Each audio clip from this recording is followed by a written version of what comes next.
So you're considering making Vero Beach your permanent home. Well, congrats, but hold on a second because in this video, I'm gonna go over 7 things that you need to know before packing those bags and making that move. And we're getting into it right after this.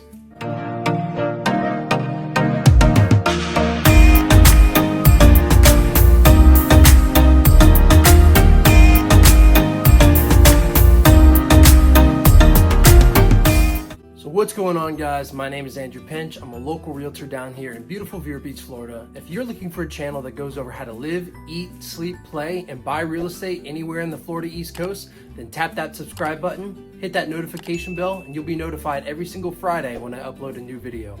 I'm getting calls from people every single day and I love it. So if you have any questions that need to be answered, then give me a call, shoot me a text, or send me an email because I'll have your back when moving to the Florida East Coast. Alright guys, so Vero Beach, it has been on the radar for a lot of people recently. I've been getting a lot more calls and emails than I originally thought before starting this channel. So I have been out of commission and I've been gone for quite a while. I've been very busy, been taking care of a lot of clients. And you know, one thing that I've also noticed that's going to kind of relay us into this video is the job search. So a lot of people that have been relocating are, yes, retirees. But if you're not a retiree and you're looking for the jobs and wondering what the job market here in Vero Beach is, I can't really speak on it too much with the available jobs here, but I will tell you that a lot of people that I've been working with have remote jobs. They've been working for bigger companies. One of them was like Realtor.com. Another couple of them have been online jobs and things that they can do remotely. So they have been taking advantage of that, moving from up north where it's cold. They don't want to deal with the winters anymore. They're coming back down here and they're moving into paradise here in Vero Beach, Florida. So if that story sounds like you and you can call your company and ask if moving down to Vero Beach is an okay thing for you to do, then let me know. We can maybe work something out. We might be able to find the right house for you because living up north, I get it. You're done with shoveling snow right now. It's probably 30, 40 degrees where you are right now. Well, right here down in Vero Beach, and it is November 22nd. It's about 76, 77 degrees outside. It's a perfect day to be walking around, nice and sunny. And if that's a lifestyle that you want to live day in and day out, then give me a call. Now, as far as the job market goes for people who aren't remote, now that can be a little bit different. We have a lot of restaurant jobs, so if you're in the restaurant industry, you already know that you can hop around. You can pretty much decide where you want to live. It's pretty cool. I worked in the restaurant industry before getting into real estate. I owned a restaurant for a little bit, so I understand how it is. People can pack up their bags and they could say, yeah, I'm gonna go work down in Tampa for a few months. Then I'm gonna jump down to Miami, live in an Airbnb and just make my tips and continue as I go. But if you're looking for something more stable, we do have really nice higher end restaurants. We've got restaurants on the beach where the tips are going to be based off of $200 to $400 tabs. So you're looking at a little bit more, sometimes upwards of $1,000. I've seen before. One of those places is an Italian restaurant that I used to work at called Mare. And every time someone came there, they were coming to spend some big bucks. Another industry you might be working in is the industrial industry. We don't have a lot of that, but we do have quite a bit of it down in Fort Pierce. So if you're in Vero Beach, a driving distance down to Fort Pierce is about 15 to 20 minutes. So industrial industry, tools, making tools and selling tools, we have places for that. If you're into the marine life, if you want to be a charter captain, there's plenty of opportunity for that. Commercial fishermen, there's opportunities for that. So I know that a lot of people, they will change their industry when they get down here. I know a guy who was into tool sales, and then when he got here, he ended up buying a boat, and then now he does charter fishing. So I thought that was pretty cool too. But of course, he had a background in it. He knew the waters. He came down to Vero Beach all the time.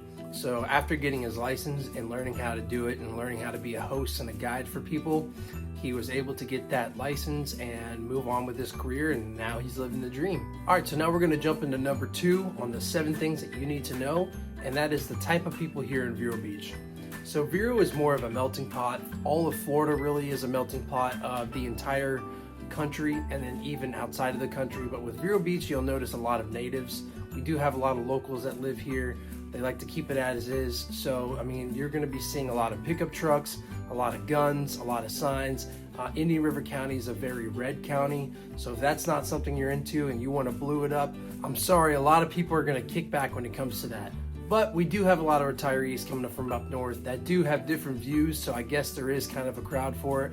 But I'll tell you what, most people that I work with, they're coming to me and they're wanting to come to Vero Beach to escape the politics and to escape everything that's going on up north where they're going on, and come down here where Mr. DeSantis is taking care of these people. So if you go onto Facebook and you go onto a Vero Beach Neighborhoods Facebook page, Facebook group, you'll be seeing a lot of people asking questions about relocating down here. Yes, they're not the friendliest when it's online. They'll say things like, Vero Beach is full, you know, don't bring your northern stuff down here in Vero Beach. Listen, that's the way a lot of people think in their brains, but when it comes to, you know, actually meeting you, being out in the street, and just getting to know each and every single one of you, I'm telling you, it's not the same. People aren't going to be hostile towards you. It's just more so of an internet thing. People can hide behind their computers, behind their laptops, and tell you their opinion. So that's the way it is here. It's a very red county, and if that's not something you're interested in, then maybe look into one of the bigger cities here in Florida. But right now, Vero Beach, we'd like to keep it that way. There's a lot of people here that just love the way it's been. We want to preserve it. Vero Beach is a very preserved place as far as Florida, from what I've seen. A lot of places over on the West Coast, they've started out as smaller towns, and they've grew and grew and grew until they turned into a Sarasota, an Orlando, or a Miami. I know Miami and Orlando were always big, but what I'm saying is that these smaller towns start to feel more like it as time goes on. So that's not something we want to do. I don't think it's something that really can happen because we don't have a bigger city that is just about 20-30 minutes away from Vero Beach. I would say the biggest city we have is Melbourne, and Melbourne's maybe about an hour drive north. We don't really have a big airport. That's another thing here too. So an airport will be another hour, hour and a half. If you're looking to go to Orlando, Fort Lauderdale, you're looking at over 2 hours. So if having a big airport and traveling a lot is important to you, just remember, it's an easy drive. It's not a very crowded drive, but you're going to be on the highway hopping on 95 going up for an hour and a half to get to your closest airport, commercial airport that is. Melbourne has a little bit. We have the Piper. You have private jets that you want to take, then by all means you can fly in and out of Piper. We have people that do it all the time. I have a client that has a private jet that's parked over at Piper right now. Typically they don't come down until after Thanksgiving, but you know what? A lot of things have changed. A lot of things are going on up north. They want to spend as much time down here as possible. All right, so number 3, we're going to talk about the shopping here in Vero Beach. So if you're from the Southeast and you already know Publix, I think we have 7 of them. Maybe an 8th one or an 8th Publix is going to be put on a little bit further north of Vero, because right now further north of Vero we have off of 53rd Street, 63rd Street, and if you keep going north and north more towards Sebastian, there's a lot of dead space in between Vero Beach and Sebastian where there's a lot of vacant land that was available. Well, Vero Beach is pretty full. We're filled up. We don't have much vacant land in central proper Vero Beach. So new construction, what do they have to do? They have to look further north. They're buying the cheaper land, the available land that's in between Vero and Sebastian. And I think the commercial life is going to start to accommodate that. But right now you're looking at about a 15-minute drive south to get to the closest Publix if you are buying in those newer neighborhoods north of 53rd Street, I would say. So there's not much to do there now, but commercial will start following. I've already heard rumors of maybe a Trader Joe's will be coming here. I've heard rumors of another Publix that's going to be built up. Actually, the Publix isn't a rumor. That's already bought and planned out. Trader Joe's, that's more of a rumor, but it's been thrown around quite a bit. And hopefully we get it. But as far as other shopping goes, we don't have a Costco. We don't have Whole Foods. But what we do have is what's called the Fresh Market. We've got Young's Produce. We've got Village Shops over on the beach. So a lot of cooler, smaller, and family-owned businesses we have that is similar and can be compared to Whole Foods. But we don't have Whole Foods. We don't have the Costco, like I said before. So if that's a big deal breaker, if that's something you're looking for, you're probably an hour, hour and a half away from the closest Costco, maybe 45 minutes if there's one in Melbourne. I'm not completely sure about that. So I know that's held up a few people in the past that I've worked with. They want to be closer to those airports. They want to be closer to a Costco because they have the membership. That's their whole life and they don't want to change from that. Now I will say we have a Sam's Club. Sam's Club is, I know it's not the same as Costco. They don't have a lot of the organic stuff that Costco has to offer. But if you're looking for a bulk discount store, our version of Costco is Sam's Club, which of course is tied to Walmart. So Walmart's in central Vero Beach as well. We've got the Publixes, like I said before, and a lot of other smaller boutique and family-owned grocery stores within Vero Beach as well. We're not looking to commercialize. We don't want to bring in a lot of the big things. A Trader Joe's we probably will accept.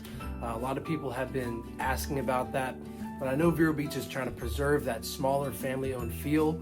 And if that's not something you want, if you want to come down and change it, I'm sorry, it's probably going to be more difficult than you think to do so. All right, guys, now it's time to jump into number 4. So the number 4 is the condo living here. So if you're looking to buy a condo under $250,000 here and just move in, well, a lot of these places here in Vero Beach, you have to do your research. They have a lot of pet restrictions. They have lease restrictions. So if you're thinking that you just want to buy a condo and rent it out to a tenant, there's some places that will do that, but they have to have applications from the tenant. They have to have an interview with the tenant. And trust me, I actually think that's a good thing, because if someone's willing to sit down with somebody to make sure that they're going to be a good fit for the condominium, then most likely they're going to do a lot of the weeding out for you with these bad tenants that aren't going to take care of the property, aren't going to pay their rent, and just overall just won't care for the place. Another thing you have to consider when moving down here is we are very retirement heavy. So the condos here are going to reflect that. So the condos here, we have a lot of 55 and over communities. We have a lot of golf courses. So if you want to buy a condo on a golf course, there's none that I know of that's not a 55 and over community. I guess that's just to prevent some kids from getting on the golf course and getting on their cart and tearing the place up and just overall treating it like a frat house. So I get the 55 and over rule. So if you are a younger family with a tighter budget looking to get into a condo, there are a couple more options. I actually just sold one under $200,000 in a beautiful condo. And there's one there for sale, I think, for $185 right now. The whole point of me is saying that is just to say, if you are looking to come down, I have a condominium in mind that we can look at for that price range. Now it's time to jump into number 5, and number 5 is Vero Beach has quite a bit of HOA communities. A lot of communities down in southern Vero Beach are just non-HOAs. There's a lot of streets that go up and down that aren't HOA communities, but within those streets, and especially north of Vero Beach where they're building a lot of the newer communities, they're going to be HOA, they're going to be restricted, between 110, I would say, well, between $45 to $320 a month, depending on the amenities that you're going to be getting with these properties. So the amenities that you can get range from tennis courts, bocce balls, fitness centers, clubhouses, swimming pools, heated pools, spas, lots of different things you can do. That's more upwards of the $300 to $320 a month, where your lawn care is also taken care of. You get a discount on your cable and your internet. So if you're a retiree just looking to live an entirely hands-off experience, having a hands-off experience on your living and your lawn maintenance, and just go spend all of your time over at the pool, the clubhouse, the fitness center, playing bocce balls and tennis all day, and maybe even go to a golf course just right across the street, then we have that for you. They're around $300, $320 a month for the HOAs there. And if you're just looking for a gate, maybe some lawn maintenance, between $100, $150 should get you that. Now, if you're looking to move on the island in Vero Beach, so over the bridge on the island here, we have a lot of houses that aren't in an HOA, but that's usually just central Vero Beach. Those were made back in the 60s and 70s. So a lot of those homes aren't on HOA property or gated in, but of course, like I said, if you go a little bit further north, further south, you've got places like Johns Island, you've got other communities that are being built right now as we speak, condominiums that are going to be put up, and townhomes where they have these HOA restrictions. And a lot of the times, if you find a condo or a townhome that is listed for only $200,000 to $400,000, I would say maybe even $500,000 under, and they're in an HOA community, you're going to be looking at prices and monthly fees of $500 plus to make up for that difference. So yes, getting in initially for under $500,000 is great, sounds great, but if you're paying $950 residually every single month for the HOA, then it kind of starts to add up, and you start wondering, maybe I can take this money and move somewhere else and have my own single family home for around $800,000, $900,000 and keep my payments the same.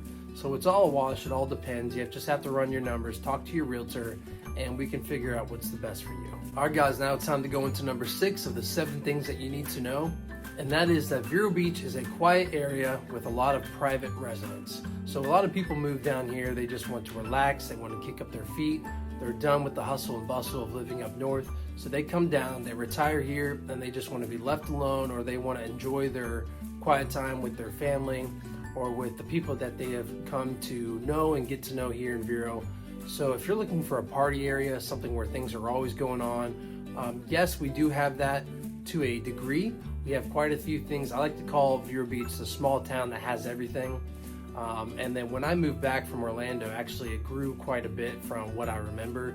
So since doing my last videos where I'm kind of tearing on Vero for being too quiet, actually I take that back. I've gotten to know a lot of different things. They've done a few things where I think they just recently had a bonfire on the beach. That was pretty cool. People were walking around, having drinks, having a good time while hosting a bonfire on the beach. There's a lot of restaurants, there's a lot of wine bars where people go every single night and just have a good time. Live music, playing by the river, there's things to do all the time. But then yeah, I think you'll fit right in. If you want to party a little bit and go out and have some drinks and have some fun, we still have that for you too. So just letting you know that Vero Beach is mostly a quieter area with more private residents. And that's just something you'll have to get adjusted to after leaving the hustle and bustle of wherever you're from. And that kind of leads me into my number 7, the last thing that you need to know before moving here to Vero Beach, and that is most people are not from here.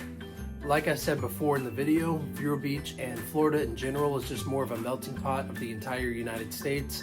One funny thing that us Floridians like to say is that the further south that you go in Florida, the further north you're getting into the United States. So what I mean is southern Florida, where you're getting into West Palm Beach, Jupiter, Miami, a lot of people from up north will move down there.